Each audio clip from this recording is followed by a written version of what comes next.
আপনি কি হাত পায়ে ঝিনঝিন, অসাড়, অবশ কিংবা ব্যথা অনুভব করছেন? হতে পারে আপনি নার্ভ ড্যামেজ কিংবা স্নায়ু ক্ষতির শিকার। আমরা আজকে জানবো ভিডিওতে কিভাবে নার্ভ ড্যামেজ হয়, এর কারণ, লক্ষণ এবং চিকিৎসা। আশা করি আমাদের ভিডিওতে আপনি পুরোটা দেখবেন, কারণ আমাদের ভিডিওর শেষ অংশে থাকছে গুরুত্বপূর্ণ কিছু টিপস। আরেকটি বিষয়, আমাদের চ্যানেলকে সাবস্ক্রাইব এবং বেল বাটনটি অন করতে ভুলবেন না। এবার জানা যাক নার্ভ ড্যামেজ কি। আমরা জানি আমাদের শরীরে নানা ধরনের সিস্টেম আছে, বিশেষ করে blood circulation system, nervous system, cardiac system, এছাড়া আরও অনেক ধরনের সিস্টেম আছে। এর মধ্যে একেবারে খুবই গুরুত্বপূর্ণ একটি সিস্টেম হলো নার্ভাস সিস্টেম। আমরা জানি আমাদের ব্রেন, তারপর স্পাইনাল কর্ড, এদেরকে বলা হয় সেন্ট্রাল নার্ভাস সিস্টেম, এবং আমাদের যে হাতে এবং পায়ের শেষের দিকে যে, অর্থাৎ আমাদের যে সেন্ট্রাল থেকে দূরের দিকে পেরিফেরাল নার্ভাস সিস্টেম, এগুলো আস্তে আস্তে আস্তে আস্তে ছোট ছোট নার্ভের ডিস্ট্রিবিউশন হয়েছে। আমরা জানি আমাদের একেবারে এই চামড়া কিংবা স্কিনের শেষ পর্যন্ত এই নার্ভের সাপ্লাই আছে, যার মাধ্যমে আমরা অনুভূতি বুঝি কিংবা আমাদের যে মুভমেন্ট, এগুলো আমরা করতে পারি। আমরা জানি কাজের ধরনের উপর ভিত্তি করে নার্ভাস সিস্টেম দু ধরনের। এক হলো যেটি মুভমেন্ট করে, এটাকে আমরা মোটর নার্ভাস সিস্টেম বলি, আর যার মাধ্যমে আমরা সেন্সেশন বা আমরা অনুভূতি বুঝি, এদেরকে আমরা বলি যে সেন্সরি নার্ভাস সিস্টেম। এই সেন্সরি এবং মোটর উভয় আমাদের জন্য অত্যন্ত দরকারি। বিশেষ করে যখন আমরা মুভমেন্ট করি, যে কোনো ধরনের মুভমেন্ট, এই মাসেল এবং জয়েন্টস, এগুলো যে মুভমেন্ট হয়, এটি আমরা জানি যে নার্ভাস সিস্টেম আমাদের ব্রেন থেকে সিগন্যাল পাঠানোর মাধ্যমে যখন এই নার্ভকে নির্দেশনা দেওয়া হয়, তখন সেই মুভমেন্টটা সে করতে থাকে। ঠিক একইভাবে যখন ধরুন আপনার শরীরে আপনি অবচেতন বা অচেতন অবস্থায় আছেন, সে সময় যদি একটা মশা আপনার এই স্কিনের উপর বা চামড়ার উপর কামড় দেয়, তখন আমরা ঠিক তখন বুঝি। এটি হলো সেন্সরি নার্ভাস সিস্টেমের মাধ্যমে। কিংবা আমরা কোনো ধরনের সাথে কোনো কিছু যদি আমাদের স্কিনের সাথে, সেটা পরিচিত হোক অপরিচিত হোক, যে অনুভূতি, তা আমরা ডিটেক্ট বা আমরা এটা বুঝতে পারি। এই সব কিছু হলো নার্ভাস সিস্টেমের কাজ। এই নার্ভাস সিস্টেম কি কি কারণে ড্যামেজ হতে পারে বা ক্ষতিগ্রস্ত হতে পারে, এর মধ্যে নাম্বার ওয়ান হলো ট্রমাটিক বা আঘাতজনিত কারণে। এটা আসলে আঘাত, কোন ধরনের আঘাত আমরা ইনজুর্ড হব, এটা আহ, সেই ইনজুর্ডের উপর নির্ভর করে যে নার্ভ কি প্রকৃতির ড্যামেজ বা ক্ষতিগ্রস্ত হয়েছে। যেমন ধরুন কেউ যদি অ্যাক্সিডেন্ট করলো, সে অ্যাক্সিডেন্টের সময় কারো হাত পা ভেঙে যায়, সেই হাত পা ভেঙে যাওয়ার সাথে সাথে নার্ভ অনেক সময় ছিঁড়ে যায় কিংবা পার্শিয়ালি ছিঁড়ে যায়, সেই সময় নার্ভাস সিস্টেম অনেক সময় ক্ষতিগ্রস্ত হয়। এছাড়া যে উল্লেখযোগ্যভাবে যে নার্ভ ড্যামেজ হয় বা ক্ষতিগ্রস্ত, এর মধ্যে নাম্বার ওয়ান হলো ডায়াবেটিক। যাদের অনিয়ন্ত্রিত ডায়াবেটিক আছে, তাদের ক্ষেত্রে এই নার্ভাস সিস্টেম খুব বেশি ড্যামেজ বা ক্ষতিগ্রস্ত হয়। বিশেষ করে আমরা জানি যে ইনসুলিন একটা উপাদান, এই ইনসুলিন যখন এই নার্ভের উপর প্রভাব বিস্তার করে, তার নার্ভাস সিস্টেমের যে সেন্সরি বা মোটরের যে কাজ, এটি বিঘ্নিত করে, তখন এই নার্ভাস সিস্টেম ঠিকভাবে কাজ করতে পারে না। এই অবস্থাকেই আমরা ক্ষতিগ্রস্ত নার্ভ বা ড্যামেজ নার্ভ বলে থাকি। এছাড়া আমরা জানি যে কিছু উপাদান প্রয়োজন হয় নার্ভাস সিস্টেম ভালো কাজ বা অ্যাক্টিভলি কাজ করার ক্ষেত্রে।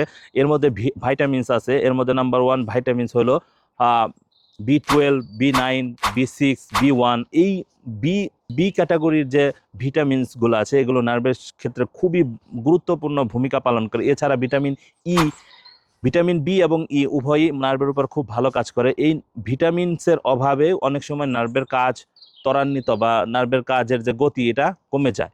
এছাড়া আমরা জানি নার্ভের উপর কিছু ভাইরাস অ্যাটাক হয়, বিশেষ করে পোলিও ভাইরাস, হেপাটাইটিস, এইচআইভি।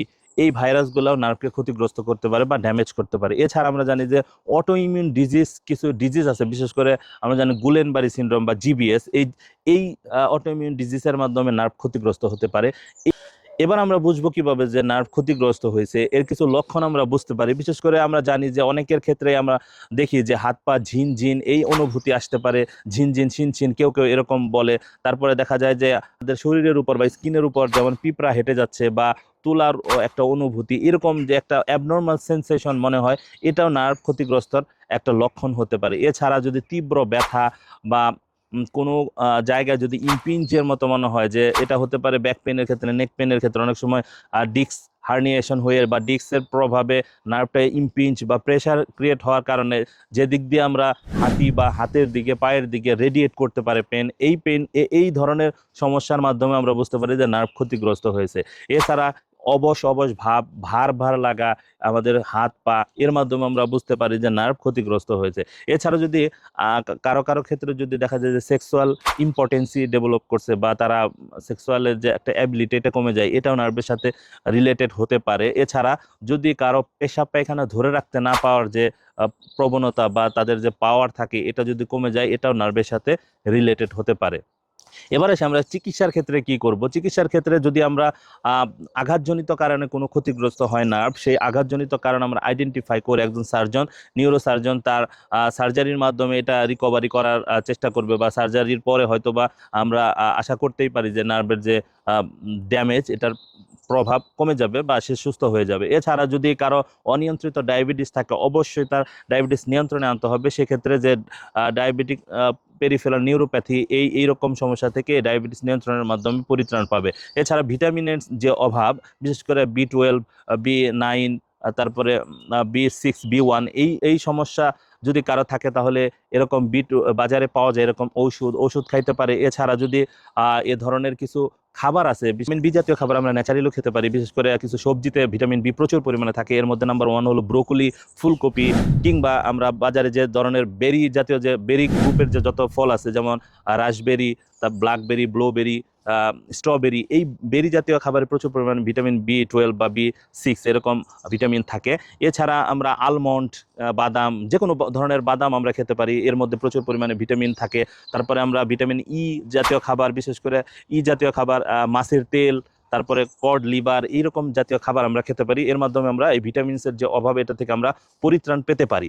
এছাড়া যদি কারো অটোইমিউন ডিজিজ, গুলেনবারি সিনড্রোম, এরকম যে মুভমেন্টের অ্যাবিলিটি বা তাদের যে মুভমেন্ট করার যে ক্যাপাবিলিটি কমে যায়, সেক্ষেত্রে অবশ্যই ফিজিওথেরাপি ট্রিটমেন্টের মাধ্যমে এরকম তার ডেইলি লিভিং অ্যাক্টিভিটি করতে পারে, সে আবার পুনরায় তার যে ফাংশনাল অ্যাবিলিটি এটা ফেরত পেতে পারে।